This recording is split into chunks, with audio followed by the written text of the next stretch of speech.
friends, uwi na ako. Tanghali na. Tsaka wala nang kumakain na pusit. Ang nahuli ko isda lang. Ayan o.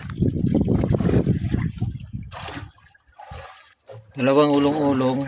Tsaka dalawa itong ang tawag dito ng isda. Puti.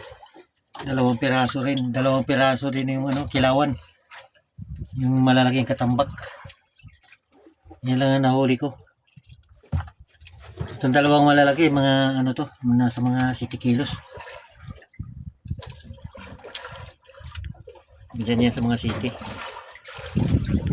Pauwi na ako mga kapobre kasi tanghali na. Wala kumain na pusit. Nakahuli ko kanina na pusit 5 piraso.